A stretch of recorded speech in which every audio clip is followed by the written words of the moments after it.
The water planet. This chapter in your book is kind of a catch-all for a lot of different concepts. They do sort of link together, and I'm hoping people have the book soon or sooner than later. But some of the things in the chapter are like the beginning of the Earth, like the Big Bang, and some of that you're watching in the video. There's also about the solar system and some about geologic time, and then some about mapping and the hydrologic cycle. So it kind of jumps around a bit, but it's fine. We'll just go through some of the images from the text at this point. So cosmic beginning. So the Earth, when we think about the formation of the Earth, we have to think about it in terms of the formation of the whole solar system, and step back from that and go to the universe. So the universe all began with the Big Bang, and we know about the Big Bang because of the Doppler effect. Everything in the universe is moving away from everything else. We can look at the shift in wavelengths to discover. Um, that's how they discovered the Big Bang, was these shift in wavelengths because of the Doppler effect. Okay, you just need to know that everything is moving away from everything else in the universe. As it's moving away, um, particles are forming out of hydrogen and helium, and then we have suns that form. Those suns then explode and make bigger, more complicated atoms over time, and so we have generations of atoms that have formed by the formation and the destruction of stars. So that whole idea that we all came from stardust is true. We're all from stardust. Okay, so the stars would be places where gravity has brought some of that material together, and then it heats up. The hydrogen turns into helium, and light is produced. The larger then other atoms come towards that sun, and they can bombard each other, eventually forming into planetesimals that can bombard each other and form into planets. Okay, so our solar system occurred when this cloud, the nebula hypothesis, these clouds come together around our sun, and the heavier material came towards the sun. The lighter material became our gaseous giants, Jupiter and beyond. Okay, Jupiter, Saturn, Uranus, Neptune. Here we go. All right, Neptune is, nope, yep, Uranus, Neptune. I thought Neptune had been cut off, but it's there. Okay, poor little Pluto. The reason we don't put it in the list of planets anymore is because it's too small and there are other objects the same size, and so it got bumped out of planet status. All right, so we have the planets, the rocky ones in the interior, and the gaseous giants on the exterior of our solar system. There are oceans on other planets. We've found oceans on Jupiter's moons Europa and Callisto, and we found evidence of water on Mars. This is an image from Mars, and if you didn't know that, you might think that was from Earth, but these are drainage patterns where water has come off that plateau and drained down into that valley. Okay. The early planet Earth, so those larger atoms were in the inner part of the solar system. They came together to form the planets Mercury, Venus, Earth, and Mars. Oh, excuse me, I dropped something. And the planetesimals came together more and more. Planetesimals hit each other to become those rocky planets. The Earth, from all that bombardment, heated up and it melted. There was some periodic melting phases, and when that happened, the denser material sunk to the interior of the Earth to become the core. Just be outside of that became the mantle, and then the outside became the crust. The crust is the lighter weight elements. The mantle is kind of the in between, and then the heaviest elements sunk down to our core. Then on the outside of the crust became our oceans and our atmosphere. It really wasn't until, so the Earth is 4.6 billion years old.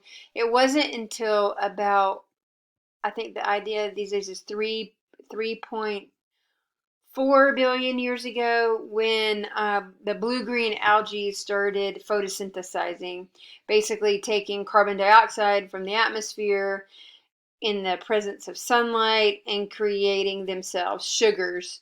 And then the byproduct of that was oxygen. So 3 billion years ago, maybe a little more, we started having an oxygenated atmosphere. All right, let's look at geologic time a little bit. Each of these waves here represents a billion years. So 4.6, 4, 3, 2, 1, 0. All right, so here we are now at people, for whatever reason, including horses here. Those are some of the mammals, and then dinosaurs. We're in here, fossil fish, fossil shells, fossil jellyfish. We go back to 2.5 billion years ago to find microscopic fossils. 3.5 billion years ago is bacteria, and our ocean formed about 4 billion years ago.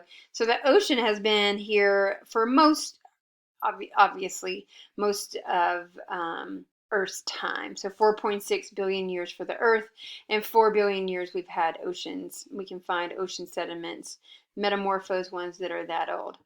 So here's some of the ages here. Multicellular life, multicellular, everybody say multicellular, 700 million years ago. All right. Humans are just been around the last 2 million years, up here at the very end of our swervy geologic time here. For most of geologic time, organisms were living in the ocean exclusively. Up until just 56 million years ago, did we have any life that wasn't in the ocean? Here's some more about geologic time. Let me move my face out of the way. All right. So here is the geologic time scale. It's split into eons. We have the Phanerozoic, which is the time period we're in now. Before that is the Proterozoic, the Archean, and the Hadean. So that would be, that's all of the Precambrian. After that, we have the eras that are the Paleozoic, old life, Mesozoic, middle life, and Cenozoic, new life. And those three eras are, the end of them is noted by these extinction events. So I blew those up a little bit here. So you can see the extinction events. Probably the one we all know the most about is probably the end of the dinosaurs, but the other two were quite big. Where at one point we lost pretty much all of our life in the ocean basins. Let's see, this Permian-Triassic boundary, the greatest mass extinction of all time. 96% of all species perished at the end of the Paleozoic. So this was the biggest extinction, a little bit smaller, and then at the end of the Mesozoic, the loss of our dinosaurs. Okay. We are right now in the Holocene, so we are in the Phanerozoic, we're in the new life era, the Cenozoic, and of that we are in the age of the mammals, in the Quaternary, and we are in the Holocene. There's some talk, you can Google it and hear, I've listened to a couple podcasts on it, that they want to change the name of, or switch us into a new epoch called the Anthropocene. So we'll see if that works out. All right, so here's a really neat graphic. This is in a lot of different textbooks. And it starts with 4.6 billion years ago, the formation of the Earth, and then that early time, the Precambrian, is all this gray in the background. And it wasn't until here we hit the Paleozoic, the evolution of plants from getting our oxygenated atmosphere. We start to get organisms looking like dinosaurs, and then we lose those dinosaurs between the Jurassic and the Cretaceous about, oh no, here, the Cretaceous, and I knew that was wrong.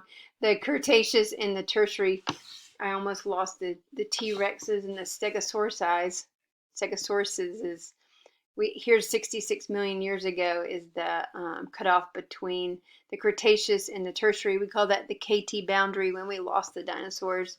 And still the going hypothesis for that is the impact crater in called the Chicxulub impact crater in the Yucatan Peninsula. So since after the impact of the big meteorite that killed off the dinosaurs, then we've had this period of mammals in the Cenozoic, and here we are in the Holocene. There's the little people with the woolly mammoth. All right.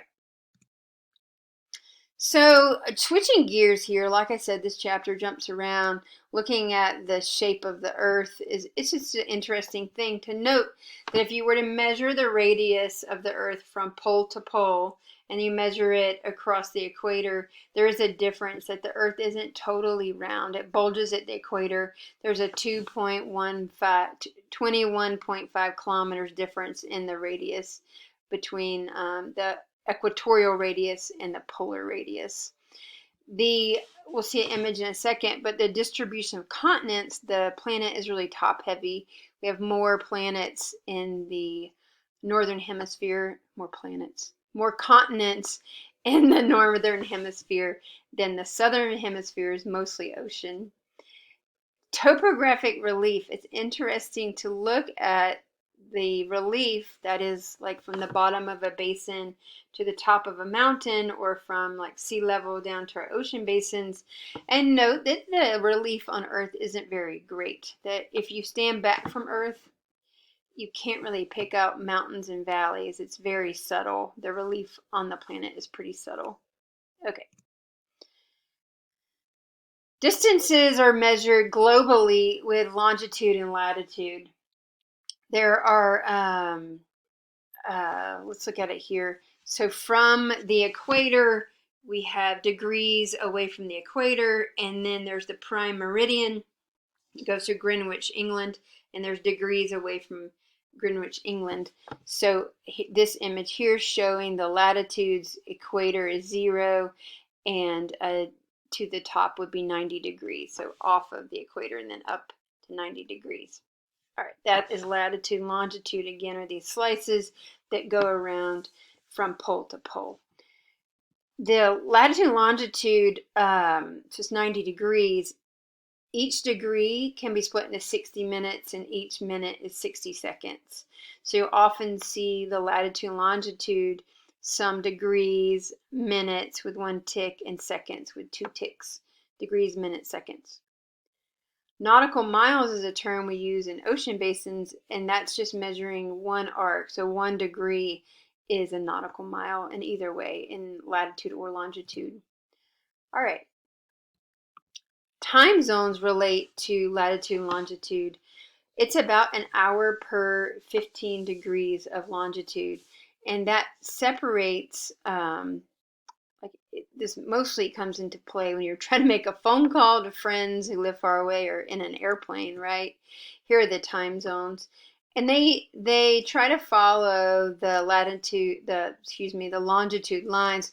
Of course, we've got to kind of wiggle around state boundaries. In Africa, whole countries, we wiggle around those countries, and that makes perfect sense, so that so the people who you're living near are not seeing a different time than you are. Okay. That's the time zones. GPSs. So global positioning system is something that is used to locate yourself. And in the olden days, GPS, it's an array of satellites in the sky, in our atmosphere. And in the olden days, it was scrambled, and you couldn't be able to find your location. That was some military thing. They would scramble the GPS, but there were workarounds. When I was in grad school in the 90s, they figured out a way to de-scramble your location so GPS would work. So nowadays they allow everybody to have an accurate location, so GPS is used very well. Okay. Looking at maps again, the most prevalent projection you're going to see is a Mercator projection. And a Mercator projection is nice because it shows all of the countries. The problem with the Mercator projection is, look at how ginormous Greenland is. It's really not that big. And also Antarctica is not that big. So it really distorts the size of the continents, the countries, the landforms near the poles, but right around the equator, it's a pretty accurate look at Mercator, or at the size and distances relative to each other. It's a good projection. So this is what is used mostly as the Mercator projection. You'll see that a lot on maps. But just keep in mind that the top and the bottom are distorted, heavily distorted. We're going to look at bathymetric maps in our first lab. Stay tuned. I'm still working on it. It's close. The bathymetric maps are maps that show the depth of the ocean. So this is what a map like what we're going to look at in lab. And each of these squiggly lines is connecting points of equal depth. So this 20 is 20, what are our units? We'll just call them meters here.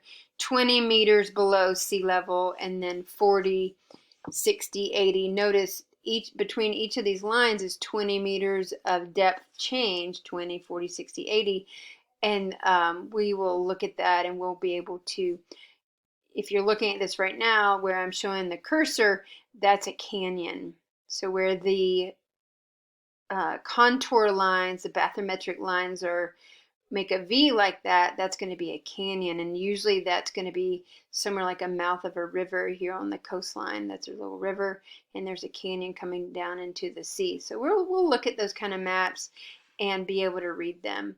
So here is a shaded relief map of that same thing. So here's the canyon coming down, and those V's that make the canyon here are shown on the shaded relief map.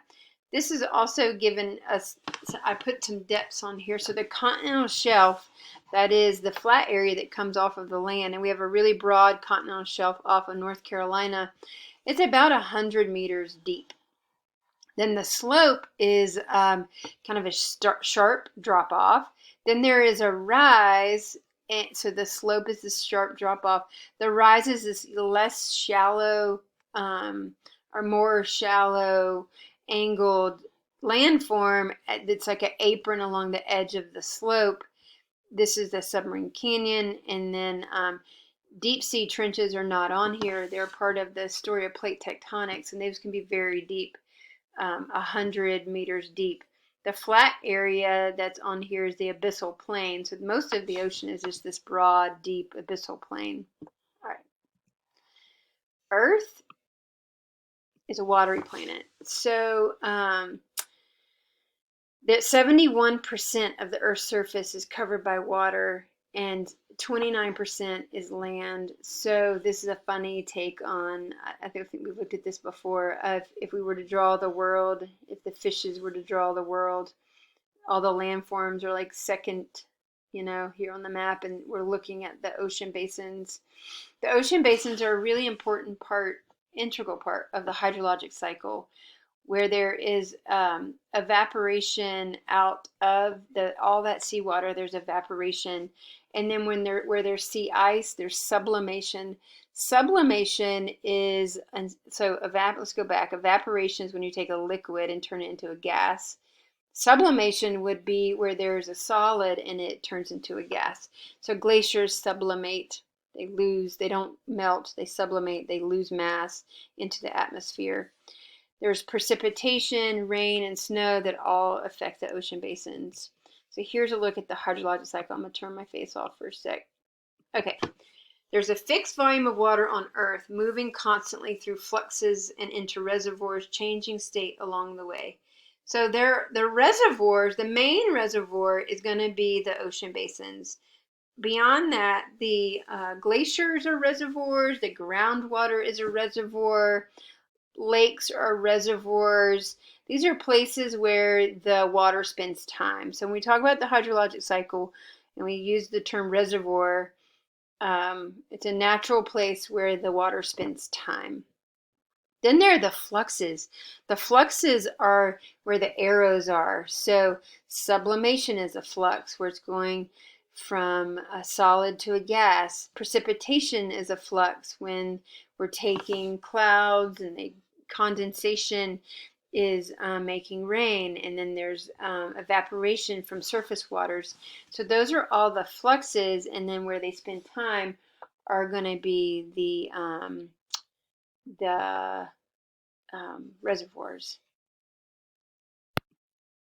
Okay, this slide shows just kind of a relative volume of water in each of the reservoirs, and also um, it's kind of goofy. I don't love it. But if we had a 55-gallon drum of water and that was all of total water, this would be the oceans or the biggest reservoir, and then the ice caps and the glaciers, groundwater, freshwater lakes, saline lakes, soil moisture in a syringe. Oh, it's terrible. Eyedropper is the atmosphere, and then rivers is the eye of the needle. So this doesn't even include the water that's in the biosphere. Residence time is the time that water spends in each reservoir. Large reservoirs, there's going to be a long residence time, so water stays longer in the oceans and in sea ice than it does, say, in a river. Here are more values for that. So these are real values instead of pretend values. Oceans and sea, 97.26% of our total water. So see there again, most of our water is salty, and what's not salty is frozen. And then we have this almost 1% that is groundwater, and then all this that's so important to life on Earth and to us personally, lakes and soil moisture and atmosphere and rivers is such a small percent of the water, but very, very important, obviously, to life on Earth. All right, here's an image showing that distribution of water and continents. The land masses tend to be around the top of the planet in the northern hemisphere, and most of the waters in the southern hemisphere. Here are the oceans, and there's that funny little thing, it was optional, a little exercise where you try to name the ocean basins. I have an image of those in a second, but the Pacific is big. 50% of ocean volume water, and if you go back here, I started pointing out my hand. There's the Pacific, it's the biggest. 50% of ocean waters in the Pacific. The Atlantic is a quarter, and then the Indian, almost another quarter, but rounded out by the Southern Ocean around Antarctica, the Arctic Ocean to the North Pole. So, yeah, the Pacific is the biggest basin. Here they are. So here's the Pacific, the Atlantic, the Indian, the Southern Ocean around Antarctica, and then the Arctic Ocean to the top around the North Pole. All right, this is a funny little diagram. It's a hypsographic curve. In this curve, you gotta really pay attention to the axes here. So on the sides, these two y-axes, the one to the left is elevation in meters. Okay, and then on the other side is for the bathymetry, it's depth in meters. All right, and then side to side, it is the amount of land surface at those different elevations. So if we look at land, the mean of land elevation, if you took all land and basically kind of like an average, 840 meters. So 20% of all land area is above 2 kilometers. So here's 2 kilometers would be 200 meters. So 20% of land is above 2 kilometers. In the oceans, 2 kilometers is another mark here. 85% of all the ocean floor is deeper than 2 kilometers. Here's the 200-meter mark. So most of the ocean is deeper than 2 kilometers. All right, end of slideshow. That's it. It's a chapter that kind of just a mishmash of ideas that you need to be familiar with as we continue the semester.